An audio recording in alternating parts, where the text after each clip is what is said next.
할렐루야. 좋으신 하나님을 찬양합니다.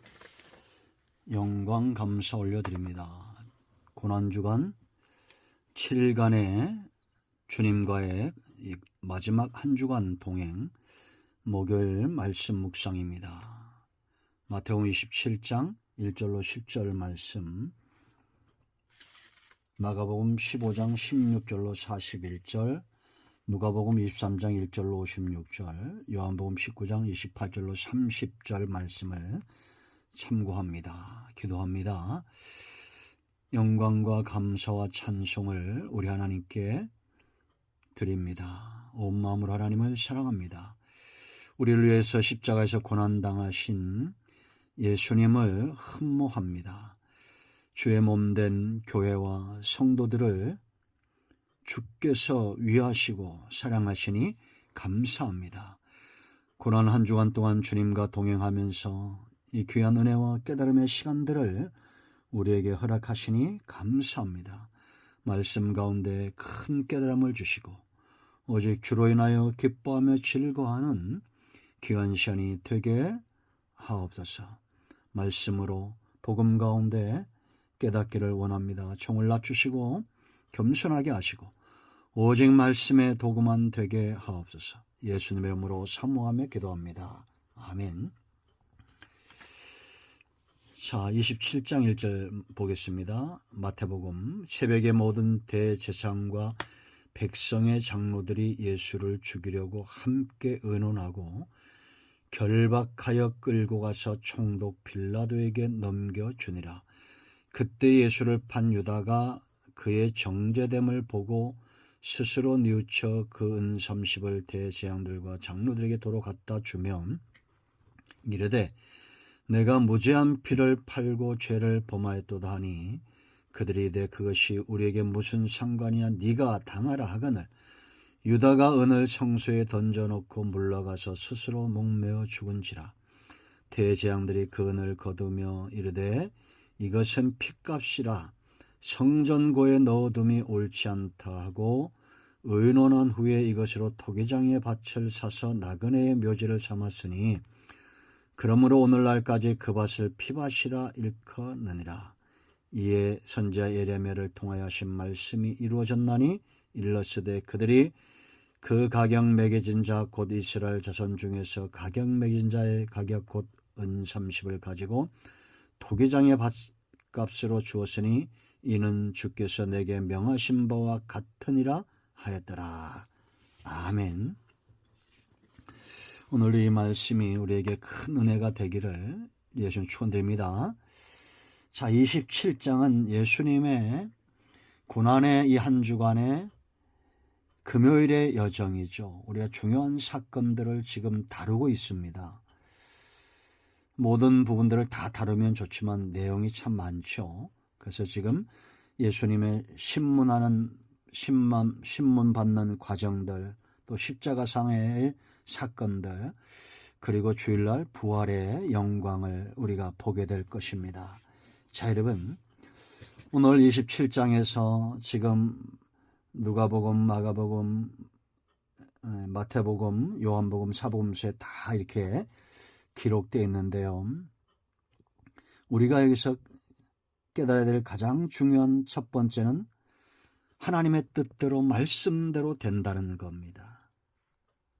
예수님의 고난이나 예수님의 순환의 현장에서 있었던 이 모든 사건들, 특히 오늘 이 가룟 유다의 은 30, 이것이 나그네의 묘지가 되고 토기장의 밭을 산 것, 예레미야 선지자를 통한 말씀이 그대로 이루어지고 있다라는 겁니다. 그런데 놀라운 것은 이 말씀을 듣고 깨우쳐야 될 사람들이 깨우치지를 못하는 거죠. 대제사장들이 몰랐을까요? 서기관들이 몰랐을까요? 구약에 능통한 그들이 몰랐을까요? 우리가 알 수 있는 것은 깨달음은 성령의 역사요 하나님이 주시는 선물입니다. 여러분, 이 가룟 유다의 뉘우침을 보세요. 뉘우친 것은 얼마나 잘한 일입니까? 그런데 그가 자살을 하죠. 이거는 성령의 역사가 아닙니다. 결국은 죄가 사망에 이르게 하는 본보기가 되는 거죠. 죄의 삭은 사망입니다. 반드시 그 결과는 사망에 이르게 되죠. 그가 여러 번 예수님 앞에 회개하고 제사장이나 이 장로들을 찾아가서 그 돈을 주면서 회개하는 것이 아니라 정말 주님 앞에 무릎을 꿇고 회개하고 주님과 함께 그 자리에 있었다면 유다의 생애가 얼마나 달라졌을까요? 지금까지 가룟 유다는 그 누구보다도 뛰어난 제자로 영적인 명성을 얻지 않았을까요? 그런데 그는 주님 앞이 아닌 자기의 수치가 부끄러워서 대제사장과 장로들에 가서 은을 던져주고 가서 스스로 그 죄를 해결하려고 했습니다. 여기에 속지 마십시오. 스스로 죄값을 감당하는 거, 그거는 속는 겁니다. 사탄에게 속는 거예요. 우리는 말씀대로 복음대로 어떤 죄를 저질렀다 할지라도 주님 앞에 엎드려야 됩니다. 예수님을 판 유다가 예수님 앞에 가서 결박되어 있는 예수님에 가서 용서해 달라고 그렇게 용서를 구하고 그 자리에서 함께 죄를 청했다면 그는 생애가 달라졌을 겁니다. 저는 우리의 마지막 순간에, 이 땅에서 고난의 순간에 성령이 우리 속에서 깨닫게 하는 은혜가 있기를 사모합니다. 성경대로 말씀대로 예수님의 생애가 그랬고 마지막이 그랬던 것처럼 저와 여러분의 생애도 유다와 같지 않고 말씀대로 이끌려 사는 생애가 되기를 사모합니다. 아멘. 자, 이제 우리가 두 번째 주목할 것은 이 십자가와 관련된 사람들을 보는 겁니다. 지금도 똑같은 상황일 수 있다는 얘기예요. 먼저 이 대제사장과 장로들, 이 사람들은 예수님을 따라다니면서 내내 흉계를 꾸몄던 사람들입니다. 어떻게 하면 죽일까, 예수님을 향해서 어떻게 하면 예수님의 사역을 없이 할까, 회방할까. 결국 그 생각이 커져서 나중엔 죄인의 길에 서게 되고 오만한 자의 자리에 앉게 되었다라는 겁니다. 악한 일이죠. 이 악한 일을 도모하는 생각들 자체를 우리는 없애야 됩니다. 그래서 잠언 4장 23절에 뭐라 말합니까? 무릇 지킬 만한 것보다 마음을 지켜라. 생명의 근원이 이에서 남이다 라는 겁니다. 예를 들면 누군가 미워지면 얼른 해결하세요. 나중에는 이 안에 미움의 감정이 커집니다. 그건 살인한 것과 똑같다라고 말하겠죠. 성경은. 그 바라바가 나옵니다. 이 바라바는 죽을 죄인이죠. 십자가에서 죽어야 마땅한 죄인인데 그가 사형 집행을 기다리고 있을 때 갑자기 예수님이 등장해서 그는 풀려나고 예수님이 대신 죽임을 당합니다. 우리와 같다고 생각하지 않습니까? 우리는 사망을 향해서 가는 사형수들이었습니다. 그것도 육체의 생명이 아니라 영원히 지옥 형벌, 그 형벌로 떨어질 수밖에 없는 바라바 같은 죄인이었습니다. 근데 예수님이 저와 여러분을 위해서 대신 죽으시고 우리의 생애에 강권적으로 개입하신 거예요. 자, 두 번째 이 군중들입니다. 이 군중의 무리가 3번 등장하는데요. 예수님이 예루살렘 성에 입성하실 때 큰 무리가 따르면서 호산나 다윗의 자손이여, 지금 우리를 구원해 달라는 얘기입니다. 그런가 하면 예수님의 십자가상에서 이들이 분노하면서 예수님을 십자가에 못 박으라고 말합니다. 이 대제사장들에게 충동된 자들이에요. 장로들에게 충동된 자들. 무리신앙 충동되는 겁니다. 여기서 와 하면 거기서 또 와 하고, 여기서 와 하면 여기서 와 하고 하는 정체성이 없는, 지조가 없는 신앙입니다. 신앙생활 이렇게 하면 안 됩니다. 기도하니 응답받습니다 하면 또 기도를 좀 했다가, 이거 하면 이렇게 됩니다 하면 또 저를 쭉 갔다가, 세상에서 뭐가 좋으면 또 그걸로 쭉 갔다가. 여러분, 누가복음 23장을 보면 무리가 다 일어났다고 그랬습니다. 참 이게 악한 일이 하나 충동되죠. 예수를 빌라도에게 끌고 와서 이들이 고발하는데 뭐라고 고발하느냐? 우리가 이 사람을 보매 우리 백성을 미혹하고 가이사에게 세금 바치는 것을 금하며 자칭 왕 그리스도라 하더이다. 거짓말이죠. 거짓의 영에 사로잡힌 겁니다. 거짓의 영에 사로잡히면 복음도 거짓말로 여기고 미혹하는 말로 들려집니다. 그러니까 이들은 이단에 잘 빠집니다. 충동되는 것. 예수님은 그런 적이 없어요.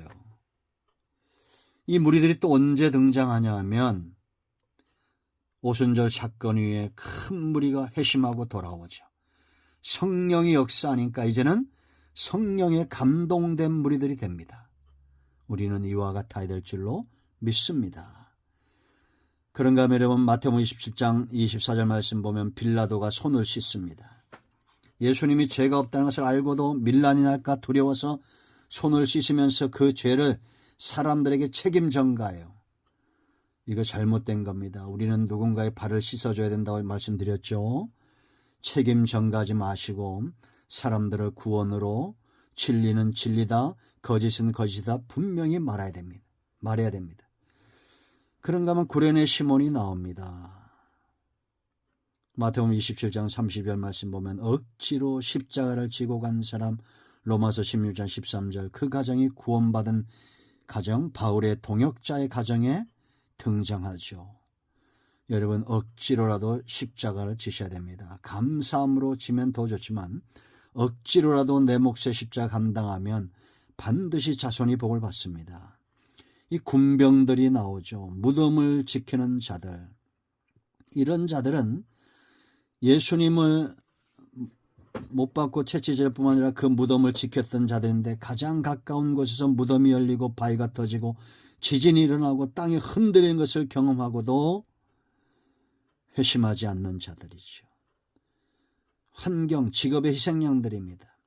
우리가 어떤 환경을 가까이 하느냐가 굉장히 중요하죠. 돈을 받고 부활을 거짓말로 말했던 사람들.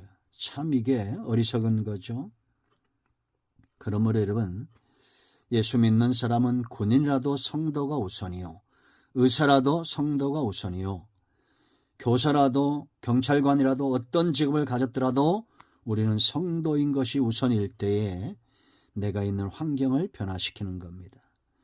그런가 하면 아리마대 요셉과 담대한 여인들이 나옵니다. 이들은 믿음의 소유자들이고 주님을 향한 사랑이 그들의 힘이었다라는 겁니다. 놀랍죠.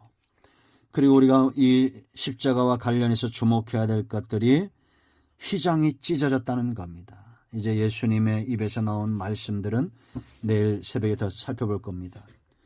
휘장이 찢어졌어요. 이 구속사의 핵심입니다. 이제 성도들은 히브리서 10장 19절, 베드로전서 2장 9절에 들어 왕같은 제사장이 되어서 그 피를 힘입어 담대히 지성소 하나님께 나아가는 축복을 누리게 되었다라는 겁니다. 그러므로 여러분, 예수님을 십자가의 보혈로 만난 사람들은 제사장의 삶, 제사장의 축복, 제사장의 사역, 그것을 누리는 자들입니다. 휘장은 찢었습니다. 그런데 왜 사람들이 이 뜰에 나오고 성소로 나가고 지성소로 나가기를 원치 않을까요? 안타까운 일입니다. 여러분, 순환의 주관입니다. 참된 복음, 십자가 복음, 예수 그리스도만이 우리의 구주가 되심을 깨어 알고 믿음에서는 은혜로운 시간들이 되기를 축원드립니다. 아멘. 할렐루야. 오늘 응답이 우리 가운데 임하였습니다. 아멘.